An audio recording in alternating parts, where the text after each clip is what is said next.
Півтора десятки сіл та містечок звільнено на Київщині. Українське військо взяло під контроль Демидів, Димир, Литвинівку, Гаврилівку, Козаровичі, Жовтневе, Глибівку, Ясногородку, Талакунь, Сухолуччя, Липівку, Гавронщину, Маковище, Миколаївку та Хмільно.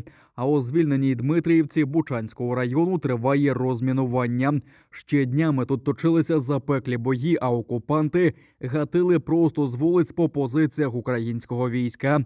Тепер же лишилася лише колона спаленої російської техніки. Здесь порядка больше 15 единиц техники подбито, и они понесли серьезные потери. Как видите, тела их до сих пор некоторые здесь. Остаточне звільнення села від ворога вирішив танковий бій. Танк Т-64 БВ називається «Лють» і ім'я. Це все робота танка. Там якась з них, не знаю, там ще інша машина у нас працювала, яка мене поміняла. Вчорашній день. Проривались з бабушкиного саду, нарвались на мою машину. Я їх, грубо говоря, із жопи і в борта отут розстрілювати почав. Там, де далі моя друга машина мого взводу, там я їх розібрав. Село було під російською окупацією 3 тижні. Тепер же від окупантів лишилося саме згарище, а самих московитів ідентифікувати неможливо. Все, що залишилось від пацанів, хоча які пацани, це не люди навіть. З'їздили на учення, навчились, ми сертифікати повиписували.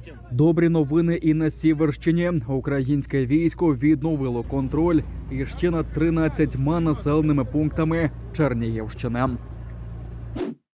Іще 11 населених пунктів Херсонщини звільнено від рашистів. Українські військові визволили Нововоронцовку, Малу Шестерню, Новогригорівку, Тополине, Князівку, Краснівку, Свободне, Кам'янку, Пригір'я, Кочубеївку та Орлове. Місцеві жителі можуть отримати медикаменти та харчі. Проводячи операції із визволення даних населених пунктів, підрозділ 60-ї окремої піхотної бригади оновився трофейною технікою. На їх рахунку перебувають танки Т-64 з повним боєкомплектом, БМП-2, БМД-2, ЗУ-2М на базі МТЛБ. Віримо в Збройні сили. Слава Україні! Основні зусилля ворог кинув на захоплення Рубіжного та Попасної, а також повне загарбання Маріуполя.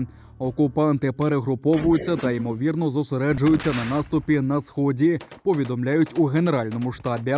За попередню добу на Донецькому та Луганському напрямках українські воїни відбили 7 ворожих атак.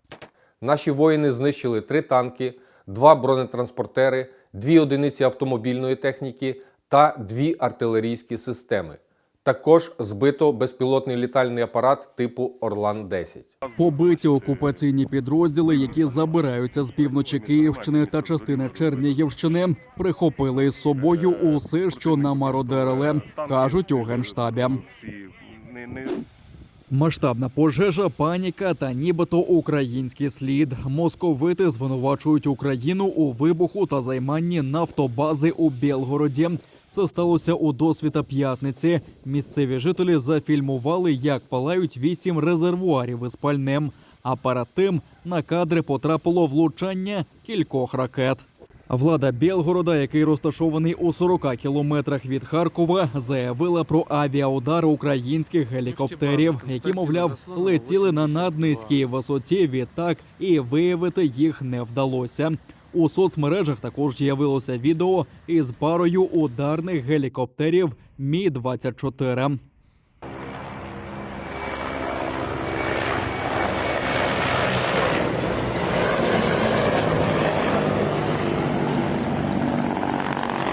Від рання до білгородських АЗС розтягнулися черги. Закиди окупантів про українську атаку в нашому Міноборони не підтвердили і не спростували. Станом на сьогоднішній день українська держава здійснює оборонну операцію з відбиття збройної російської агресії на території України.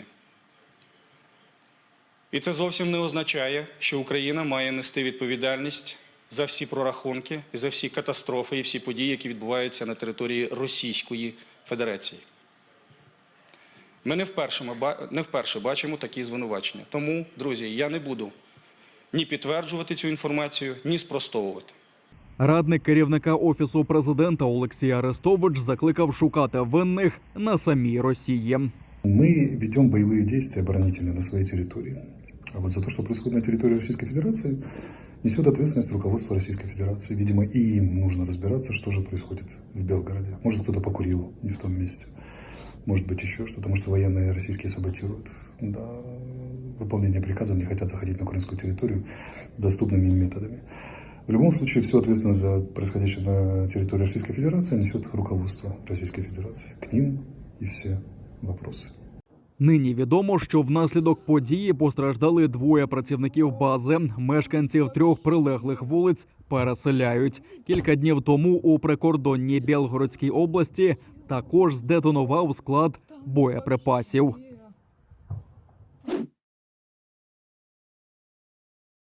Окупанти відступають там, де ми їх женемо. Президент України Володимир Зеленський закликав українців проявляти стриманість в емоціях і переживаннях, бо попереду ще будуть битви, оскільки РФ перегруповує війська для нового удару. Ми всі однаково хочемо перемоги. Всі однаково. Але попереду будуть битви. Ще треба пройти дуже складний шлях, щоб ми отримали все те, чого прагнемо. Звісно, кожен повинен як може мотивувати наших військових, один одного, підтримувати нашу оборону. Хто чи може? Діти лайками, батьки теплим словом, волонтери допомогою, народ і державам усіма ресурсами і можливостями, які є в нас, які є в Україні. Стриманість в емоціях, готовність до боротьби, поки не досягнемо перемоги. Глава держави додав, що ми уже витримали значно більше, ніж думав ворог, а свій спротив українці триматимуть стільки, скільки це можливо, щоб дослівно жодної потвори на нашій землі не залишилось. Увесь цей березень і 5 днів лютого загарбники намагаються увірватися і закріпитися в нашому домі з різних сторін. З землі, з неба, з моря. Лізуть, летять, пливуть. В них стільки ж зла, скільки жаги до руйнування, що це нагадує не людей, а щось потойбічне. Якихось потвор, які спалюють і грабують, нападають і намагаються вбити. Якихось пекельних химер. Але коли ти на своїй землі, тобі все допомагає.